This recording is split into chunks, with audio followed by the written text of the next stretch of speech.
बिल्लाहि मिनश्शैतानिर्रजीम बिस्मिल्लाहिर्रहमानिर्रहीम अल्हम्दुलिल्लाहि रब्बिल आलमीन बारिल खलाइक़ अजमईन अस्सलातु वस्सलामु अला खातमिन नबिय्यीन व आलिहि तय्यबीन ताहिरीन अल मासूमीन अल्लाहुम्मा सल्लि अला मुहम्मदिन व आलि मुहम्मद। हिकिड़ो दफ़ो गॾिजी सलवात पढ़ो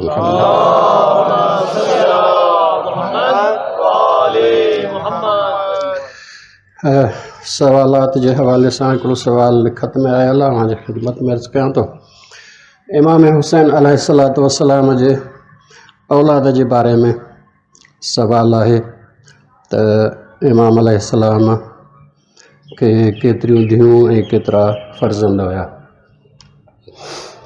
इमाम अलैहिस्सलातु वस्सलाम जे फ़र्ज़ंदनि में ज़्यादा इख़्तिलाफ़ कोन्हे, इन करे त इमाम अलैहिस्सलातु वस्सलाम जिन जा 3 फ़र्ज़ंद करबला में मौजूद हुआ। हज़रत अली अकबर जेके शहीद थिया आहिनि, हज़रत अली असगर उहे बि शहीद थिया आहिनि। उन सां गॾु इमाम ज़ैनुल आबिदीन अलैहिस्सलातु वस्सलाम जेके बीमार हुजण जे करे जिहाद में शामिल न थिया। ऐं इमाम अलैहिस्सलाम खां पोइ फ़र्ज़ंद अली इब्न हुसैन ज़ैनुल आबिदीन इहे इमाम आहिनि। तंहिंजे करे फ़र्ज़ंदनि जे हवाले सां को ज़्यादा इख़्तिलाफ़ कोन्हे। धीअनि जे हवाले सां काफ़ी शयूं आहिनि जेके तारीख़ में मौजूदु आहिनि। जमो करे जेको तहक़ीक़ जो नतीजो निकिरे थो उहो इहो आहे त करबला में इमाम हुसैन अलैहिस्सलातु वस्सलाम सां गॾु इमाम अलैहिस्सलातु वस्सलाम जूं 3 नियाणियूं आहिनि। हिक जो नालो फ़ातिमा आहे। इहा फ़ातिमा सुग़रा बि आहे, फ़ातिमा कुबरा बि आहे। ये सुग़रा कुबरा ॿई हिक खे चयो थो वञे। फ़ातिमा नाले इमाम हुसैन अलैहिस्सलाम जी हिकिड़ी धीउ आहे। सुग़रा नंढी हज़रत फ़ातिमा ज़हरा जे निस्बत सां नंढी करार ॾिनी वई आहे। ऐं कुबरा माना वॾी, जीअं त इमाम हुसैन अलैहिस्सलाम जी सभ खां वॾी धीउ आहे, तंहिंजे करे फ़ातिमा कुबरा उनजो नालो आहे। ॿिन्ही नालनि सां तारीख़ में संदन ज़िक्र मौजूदु आहे। किथे फ़ातिमा कुबरा चयो थो वञे, किथे फ़ातिमा सुग़रा चयो थो वञे। इहा हिकिड़ी धीउ आहे फ़ातिमा नाले सां जेका इमाम हुसैन अलैहिस्सलाम सां गॾु आहे, सभिनी खां वॾी धीउ आहे। ऐं इन जी शादी इमाम हसन अलैहिस्सलाम जे वॾे फ़र्ज़ंद हसन मुसन्ना सां थी आहे। हसन मुसन्ना बि करबला में मौजूदु हुयो ऐं जिहाद कयईं ऐं ज़ख़्मी थी किरियो आहे। यज़ीदी फ़ौज सम्झो त शहीद थी वियो हलियो, तंहिंजे करे उनखे छॾे हलिया विया। बाद में जॾहिं बनी असद आया आहिनि लाशुनि जे हेठां, हज़रत हसन मुसन्ना खे जॾहिं कढियो वियो त मालूम थियो त अञा ज़िंदगी बाक़ी आहे। पोइ इलाज थियो ऐं वापसि जेको आहे मदीने विया आहिनि। इहो हज़रत फ़ातिमा कुबरा जे हवाले सां। 2 धीअरूं आहिनि इमाम हुसैन अलैहिस्सलातु वस्सलाम जूं ॿियूं, जिन मां हिकिड़ी जो नालो आमिना आहे ऐं ॿिए जो नालो रुक़ैया आहे, लेकिन लक़ब ॿिन्ही जो सकीना आहे। सकीना बुनियादी तौर ते इमाम हुसैन जे कंहिं धीउ जो नालो न आहे, इहो लक़ब आहे। ऐं लक़ब इहो ॿिन्ही जेको आहे धीअनि जो आहे, आमिना सकीना ऐं रुक़ैया सकीना। आमिना सकीना वॾी आहे ऐं रुक़ैया सकीना नंढी आहे। आमिना सकीना जी उमिरि करबला में घटि अंदाज़े जे मुताबिक़ 11 सालनि जी उमिरि आहे। ऐं हज़रत सकीना खां जेके रिवायतूं आहिनि असां वटि, ख़ासि तौर ते इमाम हुसैन अलैहिस्सलातु वस्सलाम जी आख़िरी वसीयत त मोमिननि जे लाइ त जॾहिं बि थधो पाणी पियो त मूंखे यादि रखिजो। हज़रत सकीना खां ई हज़रत सकीना आमिना सकीना जेका वॾी आहे, 11 सालनि जी उमिरि आहे। घटि में घटि जेका रिवायतुनि में आहे, इहा करबला में मौजूदु हुई।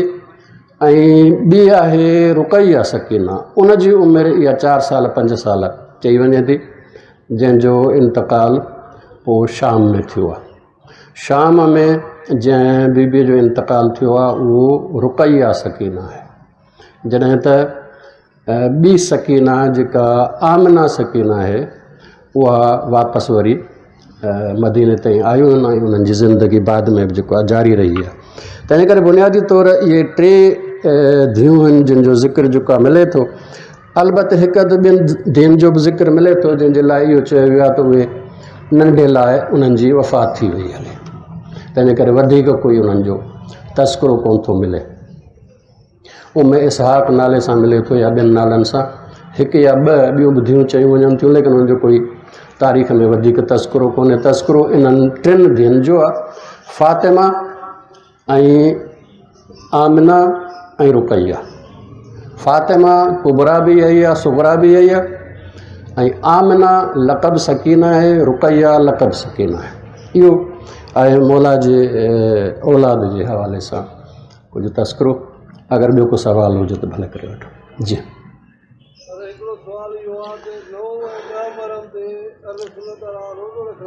जी मौला हुसैन इस्लाम में हुआ जेके असाब हुआ उहे शहीद जान का असाब में आदा असाब रोज़ो था रखनि। जी इन खां अलावा सर जो हिकिड़ो सुवाल इहो आहे त हिकिड़ो करे कयो, मूंखां विसरी वेंदो।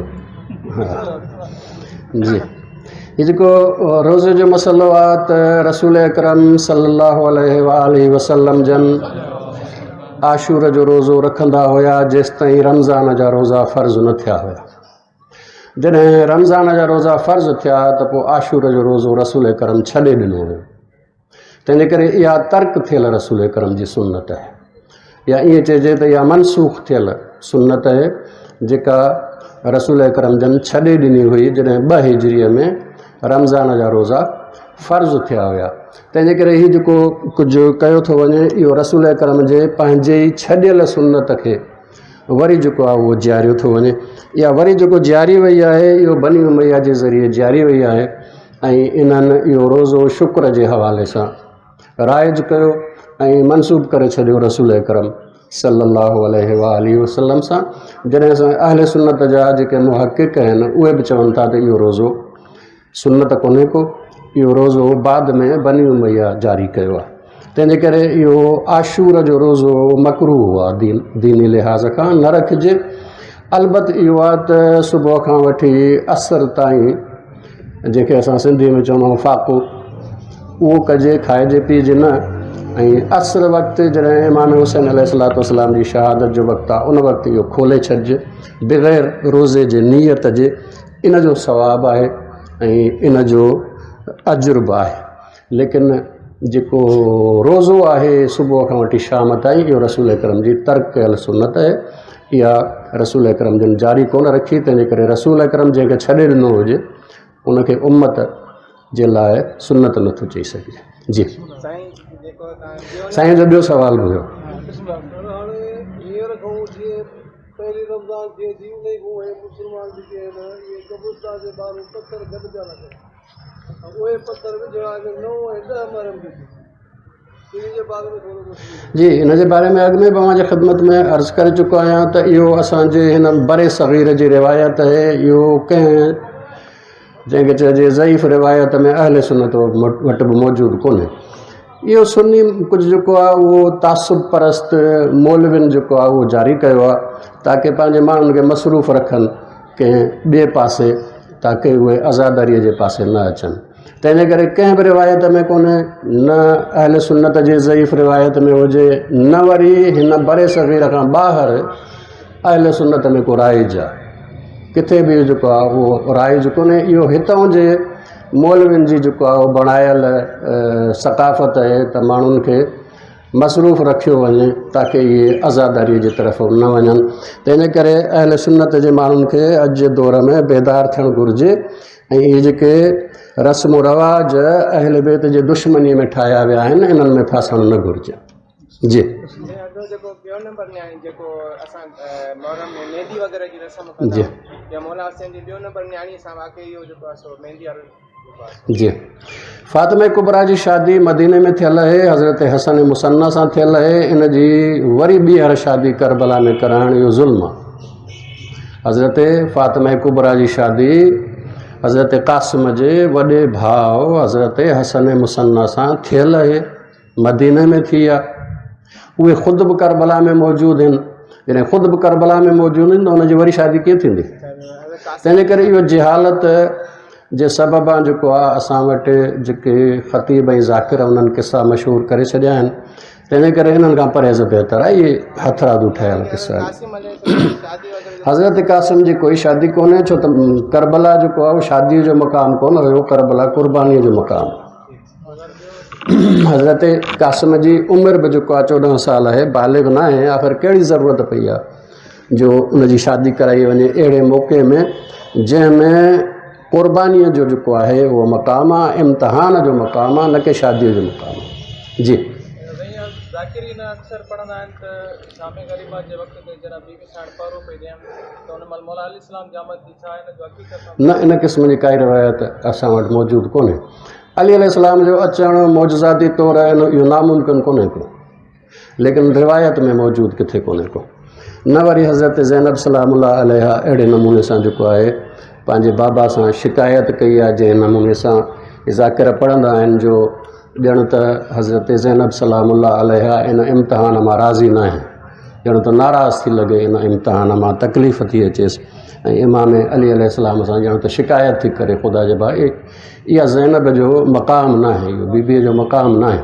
तंहिंजे करे मौजज़ो मुमकिन आहे, लेकिन अहिड़ी का रिवायत मौजूदु ई कोन्हे जो असां चऊं त अहिड़े नमूने सां को थियो आहे। जी सही शहज़ादा अली अकबर जी शादी जी जेका ॿुधंदा था जो मेहंदी थी आहे करबला में, घोड़नि सां मेहंदी जी पुसाई जी आहे। इहे सभु जेको आहे उहो हक़ीक़त जे ख़िलाफ़ु आहे। रिवायत जे मुताबिक़ हज़रत अली अकबर जी शादी अॻु में थियल आहे ऐं साहिब औलाद बि आहिनि। ऐं हज़रत अली अकबर ई इमाम हुसैन अलैहिस्सलाम जा सभिनी खां वॾा पुट आहिनि, छो त नाले मां ई ख़बर थी पए त अली अकबर, अकबर माना वॾो, तंहिंजे करे सभिनी मां वॾो पुटु हज़रत अली अकबर आहे। इमाम सज्जाद अलैहिस्सलाम उन खां नंढो आहे, उनजी बि शादी थियल आहे, उनखे बि औलाद आहे ऐं उन औलाद मां हज़रत इमाम बाक़िर साण आहिनि।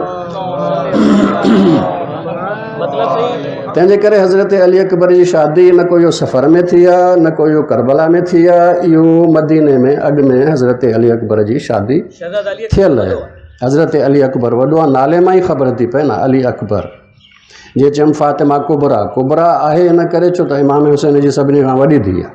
इमामत जो जी आहे मौला खे मिली आहे, इमामत जे लाइ लाज़मी कोन्हे त वॾे पुट खे मिले। माशाअल्लाह। इमामत ख़ुदा जे तरफ़ां आहे, जेको बि लाइक़ु हूंदो आहे उनखे मिलंदो आहे। इमाम जाफ़र सादिक़ अलैहिस्सलाम जो वॾो पुटु इस्माईल हुयो। इमाम मूसा काज़िम अलैहिस्सलाम नंढा पुट आहिनि, लेकिन इमामत इमाम मूसा काज़िम अलैहिस्सलाम खे मिले थी जेको नंढो पुटु आहे। तंहिंजे करे इहो वॾो पुटु हुजणु लाज़मी कोन्हे, इहो को शर्त कोन्हे त इमामत उनखे मिलंदी जेको वॾो पुटु आहे। न, इमामत हिकिड़ी सलाहियत आहे, अल्लाह तबारक व तआला जंहिंमें रखे थो पोइ उनखे इमामत मिलंदी आहे। इन जो वॾे ऐं नंढे सां कोई ताल्लुक़ कोन्हे को। वरना हज़रत अबू तालिब जो फ़र्ज़ंद अली 4 फ़र्ज़ंद चइनी मां सभिनी खां नंढो अली आहे, नंढो आहे अली, सभिनी खां वॾो तालिब आहे, उन खां पोइ अक़ील आहे, उन खां पोइ जाफ़र तैयार आहे, उन खां पोइ अली अलैहिस्सलाम आहे। अगरि वॾो पुटु जेको आहे उहो थिए त पोइ तालिब खे इमाम थियणु घुरिजे, या तालिब अगरि गुज़ारे वियो त पोइ अक़ील खे इमाम थियणु घुरिजे।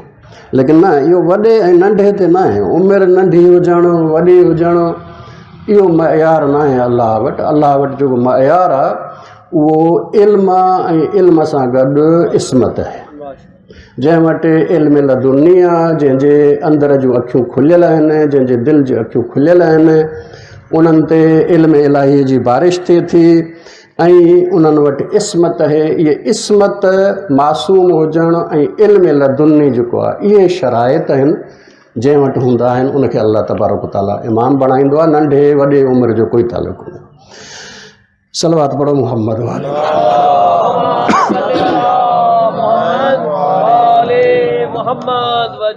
जी कोई सवाल हुजे? जी जी जॾहिं सनन जी शहादत थी त छा इमाम रज़ा अलैहिस्सलाम अॻ में जेको आहे दुनिया में वञी चुका या बाद में?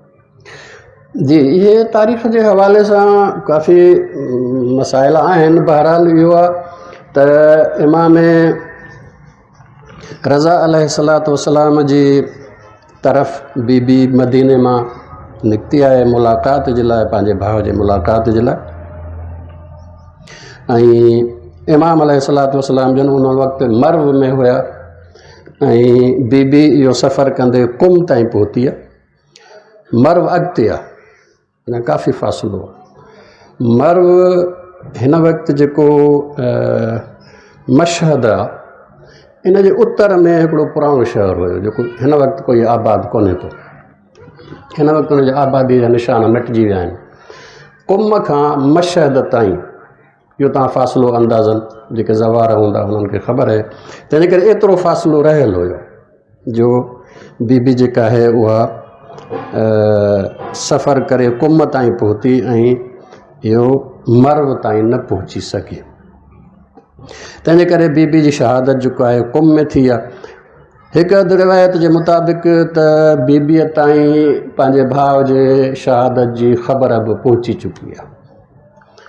ॿी रिवायत मुताबिक़ न, अञा इमाम अलैहिस्सलाम जी शहादत न थी आहे। तंहिंजे करे इहो इख़्तिलाफ़ आहे। इन में तारीख़ी लिहाज़ खां कोई ख़ासि मसइलो कोन्हे। अगरि हूअं हुजे तॾहिं बि ठीकु आहे, हूअं हुजे तॾहिं बि ठीकु आहे, कोई इन में ख़ासि मसइलो न आहे।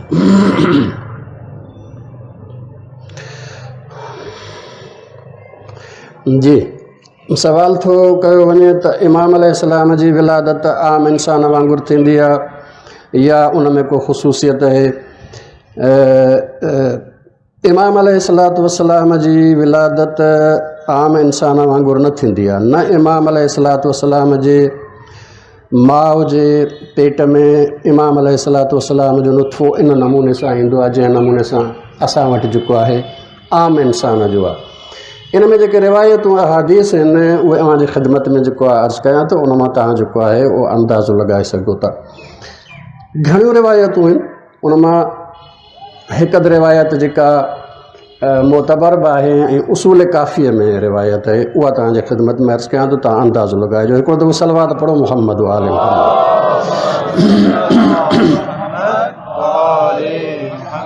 जॾहिं अल्लाह तबारक ताला कंहिं इमाम खे ख़ल्क़ करण जो हिन दुनिया में, छो त इन्हनि जी हिकिड़ी विलादत नूरानी विलादत काइनात खां अॻु में आहे, जेका समूरी काइनात खां अॻु में आहे। उन विलादत जो ज़िक्र असां नथा कयूं, असां ज़िक्र कयूं था ज़मीनी विलादत जो। जॾहिं हिननि जे ज़मीनी विलादत जो अल्लाह तबारक ताला इरादो कंदो आहे त पोइ पंहिंजे अर्श वटां हिकु क़तरो नाज़िल कंदो आहे जेको कंहिं मेवे ते पवंदो आहे या कंहिं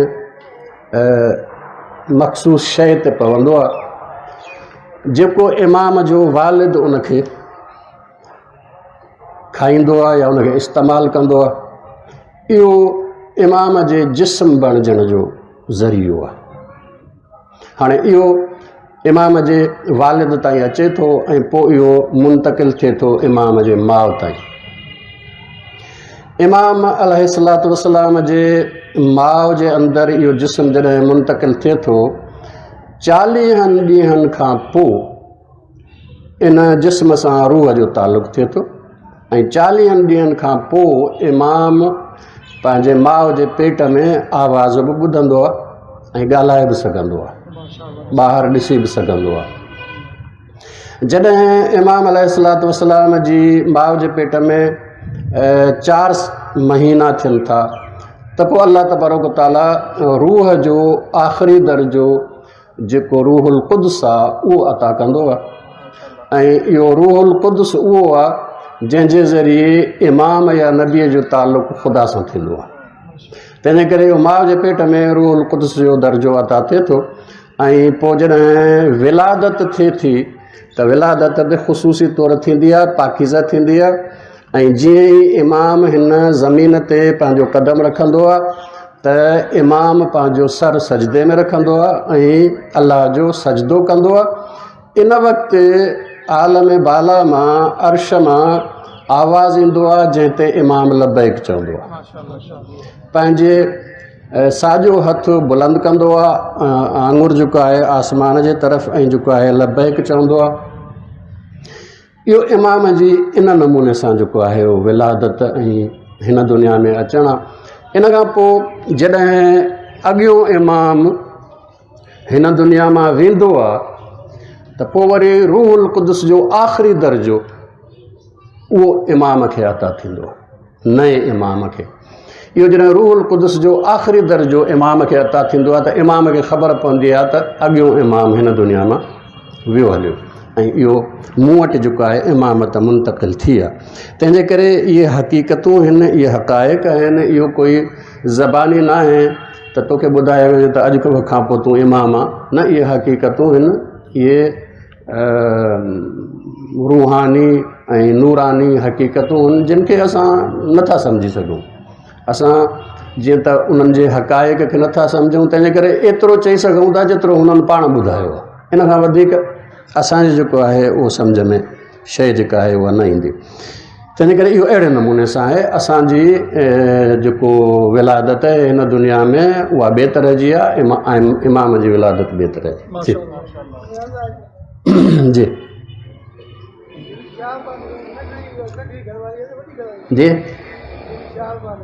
शहरबानो, हाँ जी जी जी जी। हज़रत शहरबानो इमाम अलैहिस्सलातु वस्सलाम जी वॾी घरवारी न आहे, छो त इमाम अलैहिस्सलाम जे वॾी घरवारीअ मां हज़रत अली अकबर आहे ऐं हज़रत शहरबानो मां इमाम ज़ैनुल आबिदीन आहे। तंहिंजे करे इमाम अलैहिस्सलातु वस्सलाम जी वॾी घरवारी न आहे, इहा ॼण त सम्झो त विची घरवारी आहे, विची घरवारी आहे। हज़रत शहरबानो वटि जॾहिं इमाम ज़ैनुल आबिदीन जी विलादत थी आहे त विलादत वारे इन मरहले खां फ़ौरन पोइ 10 ॾींहंनि जे अंदरि हज़रत शहरबानो जी वफ़ात थी वई आहे। तंहिंजे करे इमाम ज़ैनुल आबिदीन खे पंहिंजे असुल माउ न पालियो आहे, बल्कि ॿी ख़ातून पालियो आहे, जंहिंखे पोइ इमाम अलैहिस्सलाम पंहिंजी अम्मा बि चवंदा, छो त इमाम अलैहिस्सलाम खे पालियो वियो। तंहिंजे करे हज़रत शहरबानूअ जी वफ़ात इमाम ज़ैनुल आबिदीन जे विलादत वक़्तु थी आहे। विलादत खां 2-4 ॾींहं पोइ उनखां वफ़ात थी आहे। हाणे जॾहिं उन वक़्तु वफ़ात थी हुजे त करबला में वजूद जेको आहे उहो मुमकिन ई कोन्हे को। तंहिंजे करे हज़रत शहरबानूअ जो वजूद करबला में कोन्हे।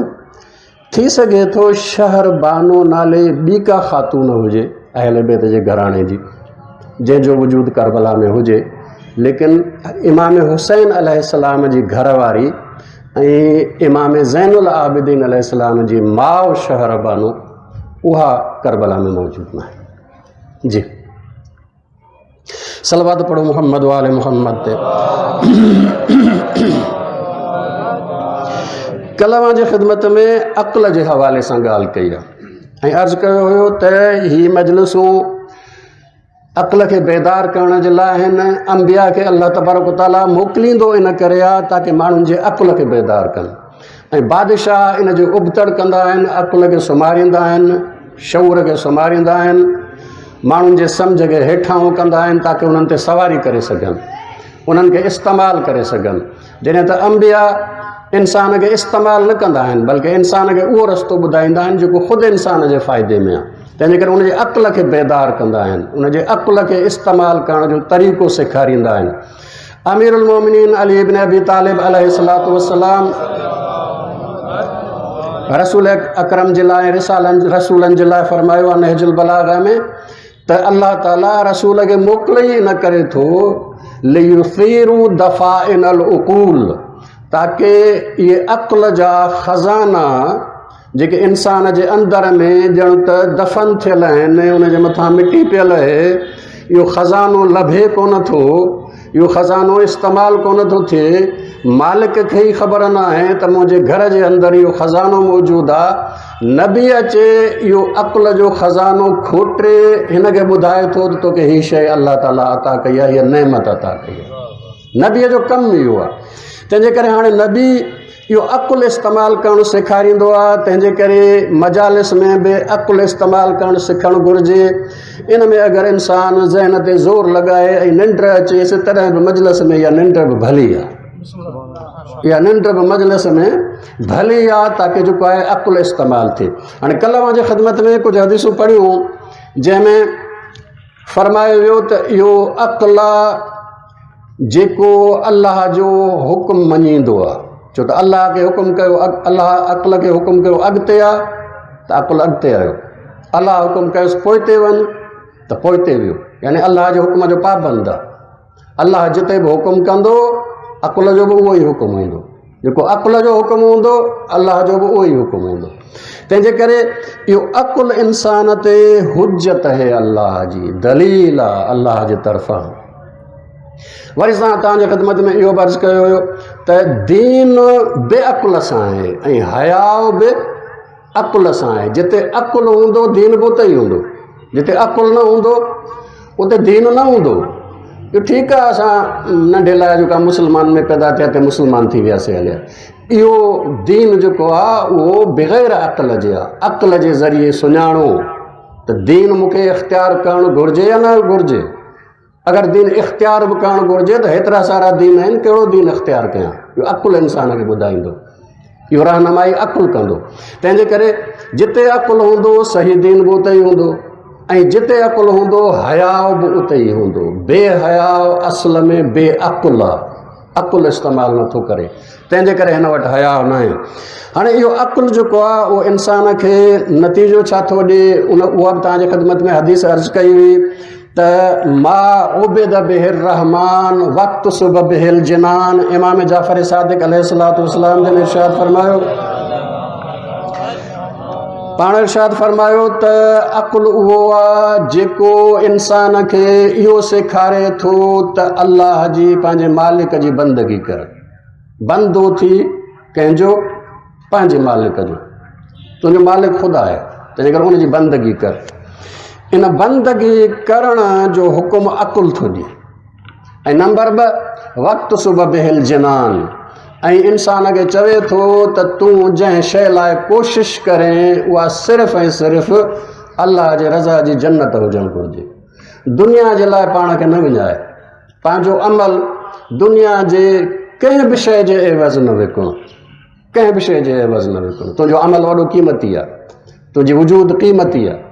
दुनिया जी काई शइ तुंहिंजे वजूद जी क़ीमत नथी बणिजी सघे। 7 ज़मीनूं 7 आसमान सभु जमो कयो, लेकिन मोमिन जे वजूद जी क़ीमत न आहे। मोमिन जे हिकिड़े ज़रे बराबरि नेक अमल जी बि क़ीमत न आहे। क़ीमत छा आहे मोमिन जे अमल जी? आख़िरत वारी, रज़ा वारी, हमेशह वारी जन्नत। तंहिंजे करे अक़ुल इंसान खे चवे थो 2 कम करे, हिकु अलाह जो बंदो थी, ॿियो पंहिंजो पाण खे न विकिणो दुनिया जे एवज़, नेक अमल कर पर उहो बि अलाह जे रज़ा जी जन्नत लाइ, ॿियो कंहिंजे लाइ न कर। हाणे हिकु अधु ॿी रिवायत तव्हांजे ख़िदमत में अर्ज़ु कयां थो ताकी अॼु इहो सम्झी सघूं त अहल बैत जे बाक़ी सभिनी जेके अक़ीदा आहिनि या दीन आहे उन समूरे जो दारो मदार तौहीद ते आहे। समूरी शइ जो दारो मदार तौहीद ते आहे। तौहीद केरु थो सेखारे? अक़ुल थो सेखारे। तौहीद केरु थो सेखारे? अक़ुल थो सेखारे। हाणे हदीस जा जुमला ॿुधो, मां ख़िदमत में अर्ज़ु कयां थो। हिकिड़ो त सलवात पढ़ो मोहम्मद व आले मोहम्मद ते।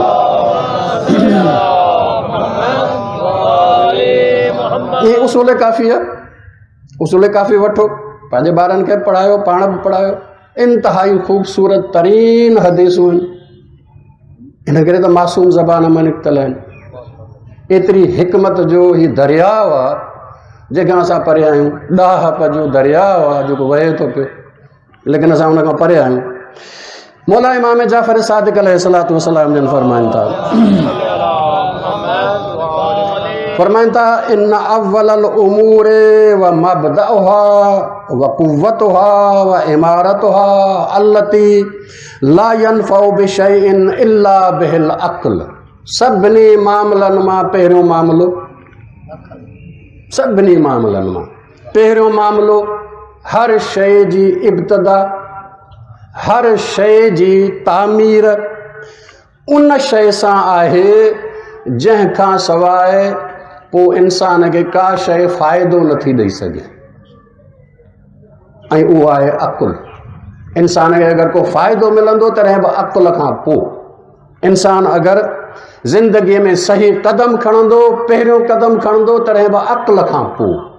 इहो अक़ुल आहे जेको इंसान जी रहनुमाई थो करे।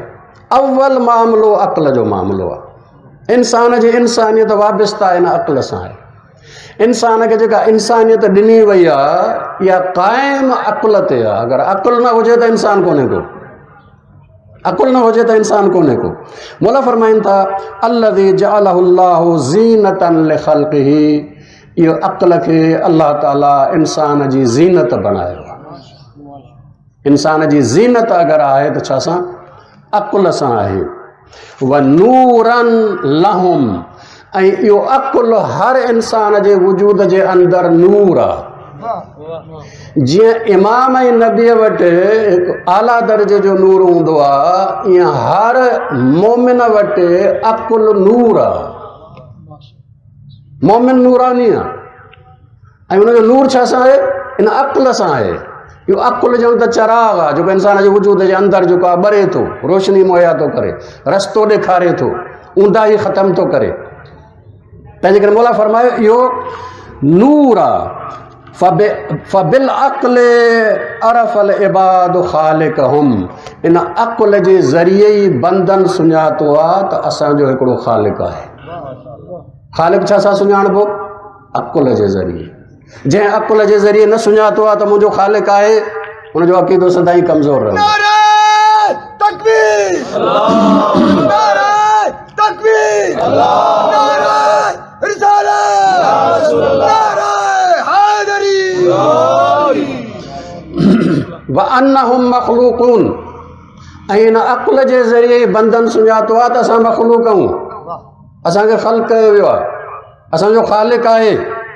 व अन्नहुल मुदब्बिरु लहुम, उन्हनि खे कोई हलाइण वारो आहे।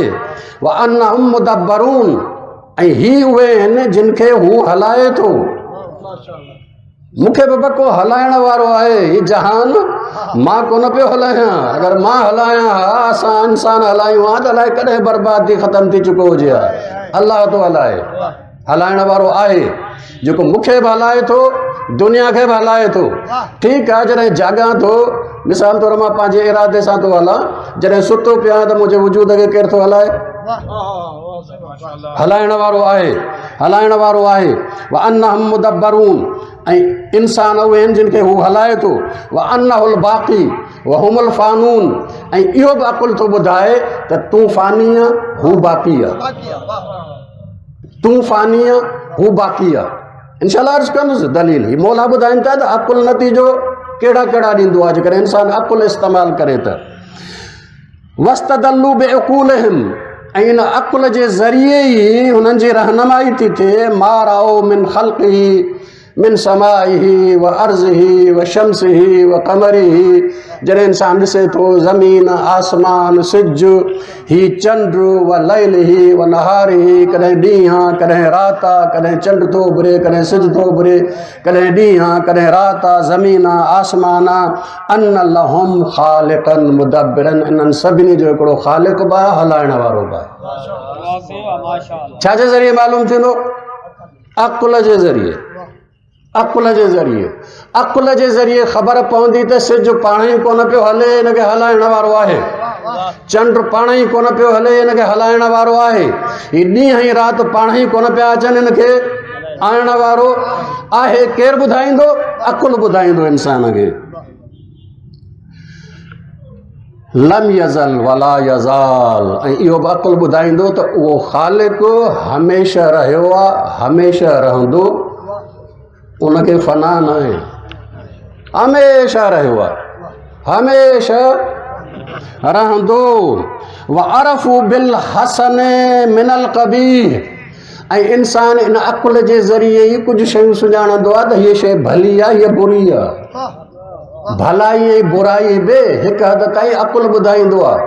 अदुल भलो आहे, ज़ुल्म बुरो आहे। केरु थो ॿुधाए? अगरि बाबो न ॿुधाए, ॾाॾो न ॿुधाए, क़ुर न ॿुधाए, हदीस न ॿुधाए, तॾहिं हर इंसान जो इहो अक़ुल ॿुधाए थो त अदुल भलो आहे, ज़ुल्म बुरो आहे। इहो नेकी ऐं बुराई ॿुधाइण वारो बि अकुल आहे इंसान जे अंदर में अल्लाह ताला रखियो आहे। इंसान नथो चई सघे त साईं मूंखे ख़बर कोन्हे ही नेकी छा आहे बुराई कोन्हे, न अल्लाह ताला अकुल रखियो थी, इनखे इस्तेमालु कर, खोट इन जे मथां मिटी न विझ, जहालत जी मिटी न विझ, इहो अंदरि जेको आहे उहो खज़ानो दफ़न न करे छॾ, इनखे कढ, इस्तेमालु कर। व अन्न ज़ुल्मत फि जहल व अन्न नूर फिल इल्म, ऐं अकुल इहो बि ॿुधाईंदो त जहालत अंधेरो आहे, इल्म नूर आहे। इल्म हासिल कर बाबा, केरु चवंदो? अकुल चवंदो। जेको न इल्म हासिल नथो करे, इन जो मतिलबु आहे त अकुल हुनजो ॻाल्हाइण वारो आहे ई कोन। जेको हुनखे नथो चवे त बाबा इल्म हासिल करे, अकुल लाज़मी तौर चवे थो इल्म हासिल कर, आलिम थी, जाहिल न रह, छो त जहालत अंधेरो आहे, इल्म नूर आहे। इल्म हासिल कर बाबा।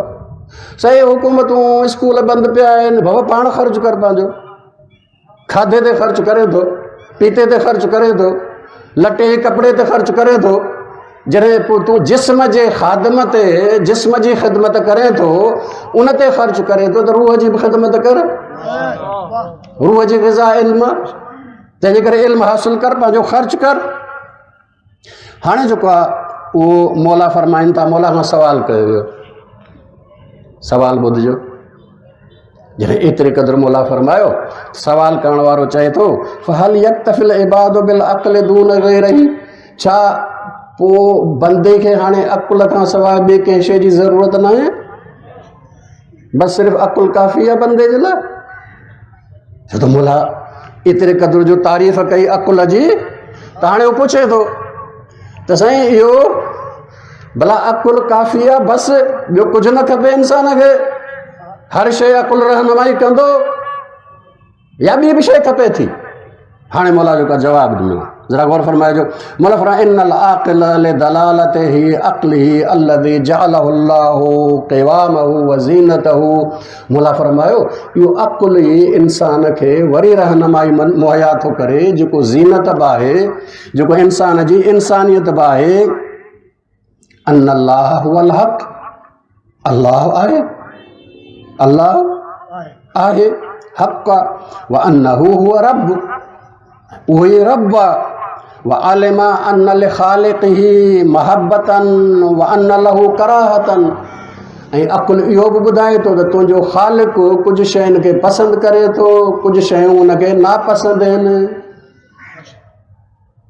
तूं बंदो आहे हुनजो, हुनखे कुझु शयूं पसंदि आहिनि, कुझु शयूं नापसंदि आहिनि। हाणे तोखे कीअं ख़बर पवंदी त मुंहिंजे ख़ालिक़ खे कहिड़ी शइ पसंदि आहे, कहिड़ी शइ नापसंदि आहे? कीअं ख़बर पवंदी तोखे? कीअं ख़बर पवंदी? हाणे ॿुधो, व अन्न लहू ताअतुन व अन्न लहू मासियतन, जेका शइ अल्लाह खे पसंदि आहे अगरि कंदे त इताअत कंदे, जेका शइ अल्लाह खे नापसंदि आहे उहा कंदे त मासियत नाफ़रमानी कंदे। इहो बकुल ॿुधाए थो। तंहिंजे करे जेका शइ अल्लाह खे पसंदि आहे उहा कर, जेका शइ नापसंदि आहे उहा न कर, उनखे छॾे ॾे। फलम यजिद अक़्लुहु यदुल्लुहु अला ज़ालिक, पर अकुल इहो कोन थो ॿुधाए सघे त तुंहिंजे ख़ालिक़ खे कहिड़ी शइ पसंदि आहे, कहिड़ी शइ पसंदि न आहे। अकुल हिते अची बीही थो रहे। अकुल जो हिकिड़ो दाइरो आहे बाबा। मिसाल तौर तव्हां ॿाहिरि निकिता हो, अंधेरो आहे, तव्हां लाइट खणी निकिता हो, लाइट खणी निकिता हो, लाइट जी हिकिड़ी हद आहे न, हिकिड़ी हद आहे, उनखां अॻिते कोन वेंदी, उनखां अॻिते न वेंदी। उनखां अॻिते वरी वधीक ॿी शइ जी ज़रूरत आहे, ॿी शइ जी ज़रूरत आहे। अगरि तव्हांखे सॼो रस्तो रोशन करिणो आहे त पोइ तव्हांखे वॾे बल्ब जी ज़रूरत आहे, इन खां अलावा बि शइ खपे थी। तंहिंजे करे मौला फरमायो त अकुल इते अची हाणे तुंहिंजी रहनुमाई करे थो, तुंहिंजो ख़ालिक़ अथई, उनखे कुझु शयूं पसंदि आहिनि, कुझु शयूं नापसंदि आहिनि।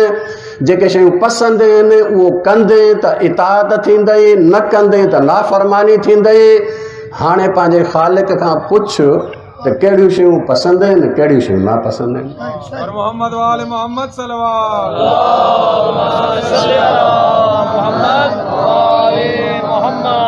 ठीकु आहे। हाणे इहो इल्मु लाज़मी आहे, ठीकु आहे, हाणे कीअं ख़बर पए मूंखे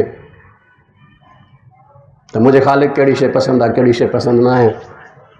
नबी इते अचे थो, नबी जी ज़रूरत इते थी थिए। नबीअ जी ज़रूरत जो बुनियादु तौहीद आहे। नबी छो ज़रूरी आहे? उनजो बुनियादु तौहीद आहे। छो त अक़ल मूंखे इहो ॿुधायो आहे त मुंहिंजो हिकिड़ो ख़ालिक आहे, इहो बि ॿुधायो आहे उनजी रज़ा बि आहे उनजी नाराज़गी बि आहे। हाणे अक़ुलु इहो कोन थो ॿुधाए त हू नाराज़ कहिड़ी शइ में आहे, हू राज़ी कहिड़ी शइ में आहे।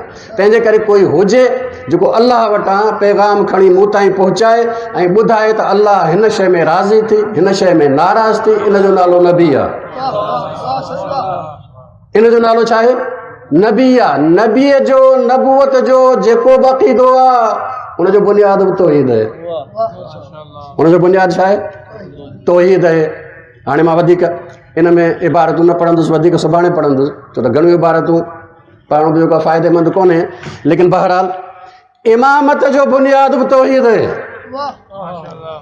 अक़ीदे इमामत जो बुनियादु बि तौहीद आहे। नबूवत जो बुनियादु बि तौहीद आहे। नबूवत जो बुनियादु कीअं तौहीद आहे? हाणे अर्ज़ु कयुमि तव्हांजे ख़िदमत में त अक़ुल रहनुमाई कई त हुनजी फर्मा बरदारी कर, हुनजी नाफ़रमानी न कर, पर हुनजो अमुर छा आहे, हुनजो नही छा आहे मूंखे ख़बर न आहे। तंहिंजे करे नबी हुजणु घुरिजे जेको अलाह जो अमुर ऐं नही मूं ताईं पहुचाए। तंहिंजे करे नबीअ जी मूंखे ज़रूरत आहे ताकी अलाह जो अमुर ऐं नही मूं ताईं पहुचाए, मूंखे ॿुधाए त हू कंहिंमें राज़ी आहे कंहिंमें नाराज़ आहे। हाणे हिते के सूफ़ी चवंदा आहिनि जॾहिं मुंझी पवंदा आहिनि न वो चवंदा आहिनि ख़बर न आहे हू कंहिंमें राज़ी आहे, ख़बर न आहे कंहिंमें नाराज़ आहे। अलाए कंहिंमें राज़ी आहे, अलाए कंहिंसां नाराज़ आहे। बाबा अलाह इन करे त नबी मोकिलियो आहे, इन करे ई त नबी मोकिलियो आहे तोखे ॿुधाइण लाइ त मां कहिड़ी शइ में नाराज़ आहियां, कहिड़ी शइ में राज़ी आहियां। अगरि तूं नबीअ ताईं न पहुतो आहे त तुंहिंजी कमी आहे।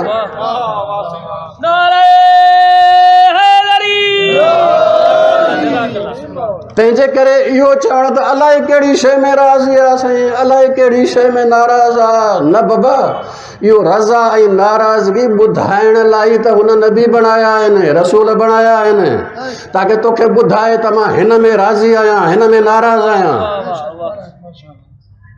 हाणे इमामत जो बुनियादु बि तौहीद आहे। इमामत जो बुनियादु बि तौहीद आहे। इमामत छा आहे? नबूवत छा आहे? नबूवत ई आहे त ही शइ अलाह जो हुकुम थी, ही शइ अलाह रोक कई थो, ॿुधाए छॾियो, नबी जी ज़िम्मेदारी पूरी थी वई।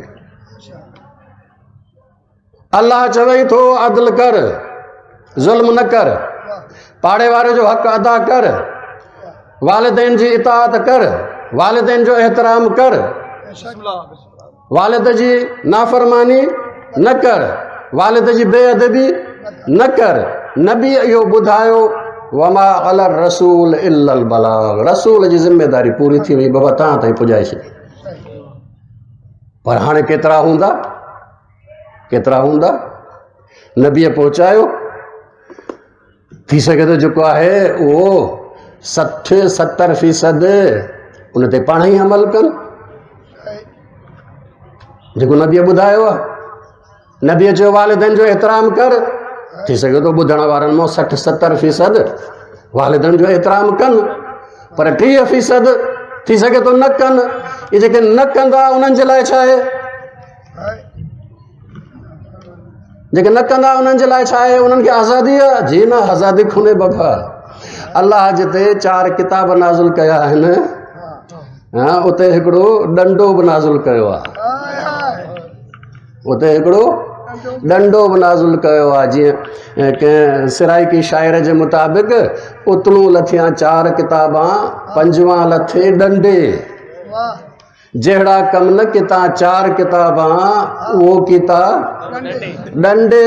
बाबा 60% 70% इहो किताबनि सां हली वेंदा, बाक़ी 3% लाइ डंडो खपे थो।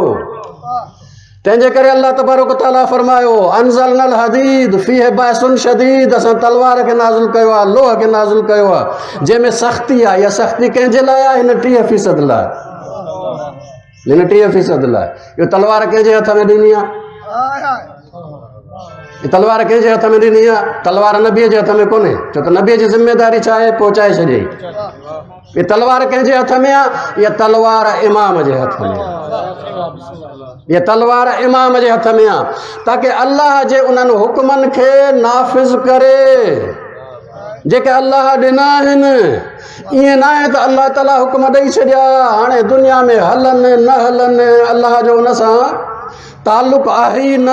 जी न, अल्लाह चाहे थो त सभु इंसान मञनि। कुझु अगरि किताब सां मञनि था त किताब सां मञनि, कुझु अगरि डंडे सां मञनि था त डंडे सां बि मञनि बाबा, ताकि वालिदैन जी नाफ़रमानी न थिए, ताकि पाड़े ओड़े वारा तकलीफ़ में न हुजनि। अल्लाह चाहे तो अमन रहे, इत्मीनान रहे। मुजरमनि खे डंडो हणण बि लाज़मी आहे।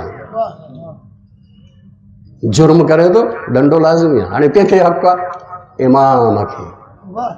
छो? ज़रा गौर फरमाइजो, ज़रा गौर फरमाइजो, ताकि इमामत जो बुनियाद मुंहिंजे ख़िदमत में अर्ज़ कयां। सुभाणे हिननि ॿिन्ही खे वरी तफ़सील सां अर्ज़ कंदुसि, नबूअत खे बि इमामत खे बि। अल्लाह मालिक मां मिल्कियत आहियां। जॾहिं मां मिल्कियत आहियां त मुंहिंजे मथां कानून ऐं हुकुम कंहिंजो हलंदो? जेको मालिक आहे। मालिक खां सवाइ ॿिए कंहिंजो न कानून हलंदो न हुकुम हलंदो। घर मुंहिंजो आहे, मुंहिंजी मर्ज़ी आहे, चवां बाबा 10 बजे राति जो जेको दरवाज़ो बंदि थी वेंदो हलियो, पर पाड़े वारो चवे त न बाबा 11 बजे ताईं खुलियल हूंदो। तुंहिंजो घर आहे, तूं पंहिंजो कर। मुंहिंजो घर आहे, मालिक मां आहियां, तंहिंजे करे हुकुम मुंहिंजो हलंदो, कानून बि मुंहिंजो हलंदो, हुकुम बि मुंहिंजो हलंदो। समूरी काइनात जो इंसाननि समेत ख़ालिक बि उहो, मालिक बि उहो, तंहिंजे करे कानून बि हुनजो हलंदो, हुकुम बि हुनजो हलंदो। हाणे कानून हुन ॾेई छॾियो नबीअ जे ज़रिए सां, पुॼी वियो हलियो असां ताईं, लेकिन हुकुम कंहिंखे ॾिनो? इमाम खे। थी सघे थो नबी इमाम बि हुजे, थी सघे थो इमाम हुजे पर नबी न हुजे। रसूल अकरम जन नबी बि आहिनि, इमाम बि आहिनि। नबीअ जे हैसियत सां पुॼाए छॾियो, ख़तमु थी वियो हलियो। लेकिन इमाम जे हैसियत सां हाणे नाफ़िज़ करण जी ज़िम्मेदारी बि आहे, नाफ़िज़ करण जी ज़िम्मेदारी बि आहे। इहो नाफ़िज़ करण वारो ख़ुदा जे तरफ़ां छो थींदो? हुकुम ॾियण वारो ख़ुदा जे तरफ़ां छो थींदो? इन करे त मालिक हुआ। छा मिल्कियत पाण तय करे सघे थी त मूंखे फलाणो कानून ॾिए या फलाणो हुकुम हलाए मूं ते? मिल्कियत तय करे सघे थी? हीअ टेबल तय करे सघे थी त मुंहिंजो मालिक हीअ? न बाबा, हीअ त पाण मिल्कियत आहे। छा कुर्सी तय करे सघे थी त मुंहिंजो मालिक हीअ? ही न आहे। न बाबा, कुर्सी पाण मिल्कियत आहे। मिल्कियत कीअं तय कंदी मालिक? मिल्कियत मालिक तय न आहे कंदी। असां सभु जॾहिं मिल्कियत हूं, मालिक ख़ुदा आहे, त पोइ असां तय कीअं कंदासीं त असांजे मथां हुकूमत केरु करे? मिल्कियत कीअं तय कंदी त असांजे मथां हुकूमत केरु करे? ये तो मिल्कियत है बाबा, तुझो वजूद मिल्कियत है हुनजी। तू कीअं तय कंदे त तुंहिंजे मथां हुकुम केरु हलाए? मालिक तय कंदो त हुकुम केरु हलाए। तंहिंजे करे अल्लाह ताला मालिक जेको अल्लाह हुआ उन इमाम बणाए हुकुम हलाइण जो अख्तियार इमाम खे ॾिनो। इन करे इमामत जो बुनियाद छा आहे? इमामत जो बुनियाद बि तौहीद आहे। इमामत जो बुनियाद तौहीद आहे। अगर तू कंहिंखे इमाम बणाईंदे त इहो ईअं ई आहे जीअं टेबल पंहिंजा मालिक थी मटाए। टेबल पंहिंजा मालिक मटाए थी, टेबल खे हक़ ई कोन्हे त पंहिंजो मालिक मटाए।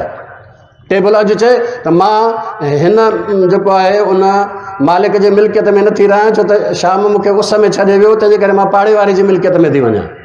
टेबल खे हक़ ई कोन्हे बाबा, छो त मिल्कियत मालिक तय कंदो।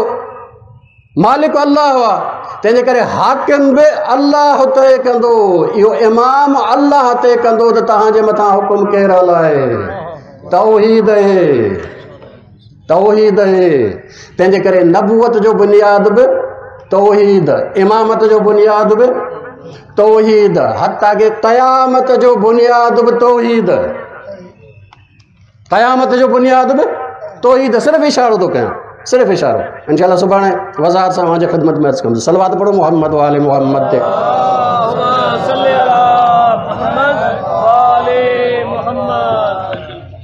हू मालिक आहे, लेकिन मालिक हुजण सां गॾोगॾु आदिल बा हकीम बा, आदिल बा आहे हकीम बा आहे। हुन मूंखे ख़ल्क़ कयो, मोमिन खे ख़ल्क़ कयो हिन दुनिया में। हिन दुनिया जी ज़िंदगी घणी आहे, 50 साल 60 साल 40 साल 70 साल 80 साल वधि में वधि 100 साल। मोमिन जी ज़िंदगी तकलीफ़ुनि में आहे या न? गर्मी जी तकलीफ़, हलाल रिज़्क़ कमाइण जी तकलीफ़, जेके मुनाफ़िक़ आहिनि उन्हनि जे तरफ़ां तकलीफ़ुनि में आहे। छा अल्लाह ताला मोमिन खे ख़ल्क़ी इन तकलीफ़ जे लाइ कयो आहे? तकलीफ़ में विझण लाइ मोमिन खे ख़ल्क़ कयो आहे? न बाबा, इहो अल्लाह जे हिकमत जे ख़िलाफ़ आहे। इन करे मौत फ़ना न हुजणु घुरिजे। मोमिन हिते तकलीफ़ूं बर्दाश्त करे थो, जेके तकलीफ़ूं ठीकु आहे त वक़्त सां ख़तमु थी वञनि थियूं, लेकिन अल्लाह जी अदालत इहा आहे, हिकमत इहा आहे त इन जो असर ऐं नतीजो मोमिन खे मिलणु घुरिजे। इहो क़यामत जो बुनियाद बि तौहीद ते आहे, क़यामत जो बुनियाद बि अल्लाह जे अदालत ते आहे, क़यामत जो बुनियाद बि अल्लाह जे हिकमत ते आहे। हाणे हिकिड़ो आम तौर जो सुवालु अॼुकल्ह हले थो न, इहो जवाबु ॾेई चुका ख़तमु कयां। हिकिड़ो जुमिलो मसाइब जो अर्ज़ु कयां।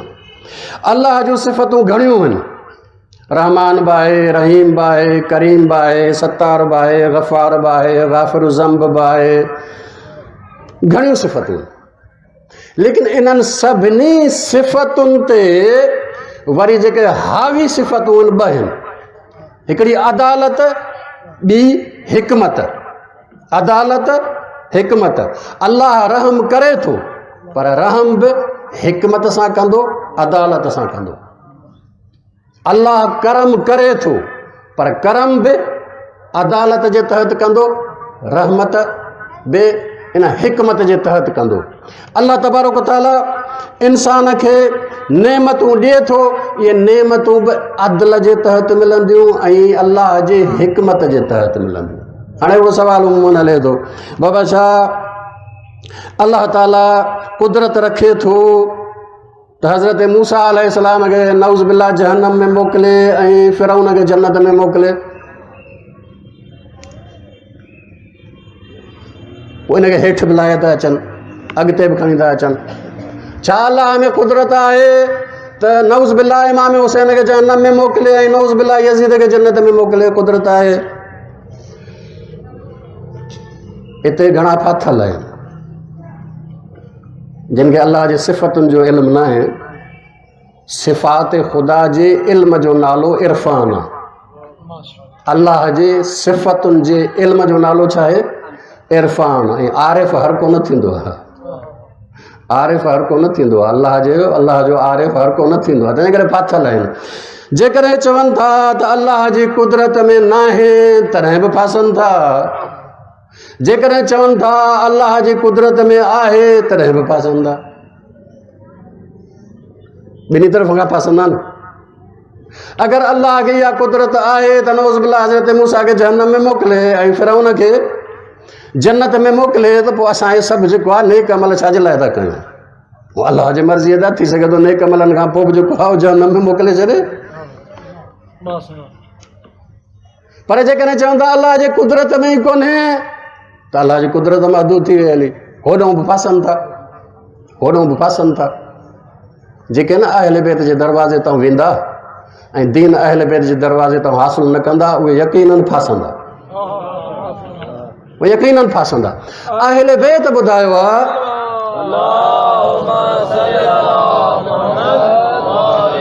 अहल बैत ॿुधायो आहे त अल्लाह जूं बाक़ी जेके बि सिफ़तूं आहिनि, चाहे उहे कुदरत वारियूं हुजनि, उन्हनि सभिनी ते वरी अल्लाह जूं ॿ सिफ़तूं हावी आहिनि। आदिल बि आहे ऐं छा? हकीम बि आहे। आदिल बि आहे, हकीम बि आहे। कुदरत अल्लाह जी छाजे तहत इस्तेमालु थींदी? अदल जे तहत, हिकमत जे तहत। ऐं इहा कुदरत हिकमत खां निकिरी, अदल खां निकिरी इस्तेमालु न थींदी। तंहिंजे करे अदल इलाही इहो आहे त अल्लाह जी कुदरत जे तहत मूसा जन्नत में वञे ऐं फिरौन जहन्नम में वञे। तंहिंजे करे बाबा सम्झो, मारिफत हासिल कयो, आरिफ़ बणिजो। ही मजलिसूं मारिफत ॾियण जे लाइ। जेको बि अहल बैत जे दरवाज़े तां निकिरंदो यकीनन फासंदो, उनखे रस्तो ई कोन मिलंदो, रस्तो ई न मिलंदो। ये सभु फाथल आहिनि, लेकिन जेकॾहिं अहल बैत जे दरवाज़े ते अचनि हा त इहो मसलो ई कोन्हे को, मसलो ई कोन्हे। अहल बैत पंहिंजे उसूलनि जे ज़रिए हल करे विया आहिनि त बाबा अल्लाह जी कुदरत ज़रूरु आहे, लेकिन अल्लाह जी कुदरत मातहत आहे अल्लाह जे अदल जे, अल्लाह जे हिकमत जे। तंहिंजे करे हिकमत ख़ुदा ऐं अदल ख़ुदा जो तक़ाज़ा ई आहे त मूसा जन्नत में वञे ऐं फिरौन जहन्नम। इहो दीन जो रूह, इहो अक़्ल कुल जेको करबला में तव्हांखे नज़र अचे थो, इमाम हुसैन इहो अक़्ल कुल बीठो आहे पंहिंजे जहान जो। इमाम समूरी इंसानियत जे लाइ अक़्ल जो वसीलो आहे। इमाम समूरी कायनात लाइ अल्लाह जे फैज़ जो वसीलो आहे, अल्लाह जे फैज़ जो वसीलो आहे। ये जेके मौला जे साम्हूं बीठा आहिनि 30,000 जो लश्कर, इन्हनि सभिनी खे बि इहा वजूद जी जेका नेमत मिले थी, इहे ताक़तूं ऐं तवानायूं जिन सां मौला जे मुक़ाबले में बीठा आहिनि, इहे सभु रहमत अव्वल इमाम ते नाज़िल थी थिए, पोइ हिननि ताईं पहुचे थी।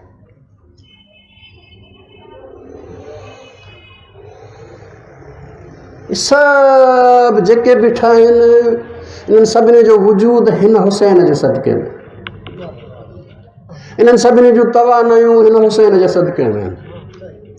ये जेको न नहर फुरात में पाणी पियो थो वहे ऐं पहरो बिहारियूं बीठा आहिनि, इहे पाणीअ जो वजूद बि हिन हुसैन जे सदके में आहे। अगरि इमाम हुसैन सिर्फ़ु इरादो कनि या नहर ग़ाइब थी वेंदी आहे। मौला अगरि इरादो कनि या नहर इतां वहण जे बजाए मौला जे साम्हूं वहंदी, त मौला मजबूर न आहिनि, मौला मजबूर न आहिनि, लाचार न आहिनि।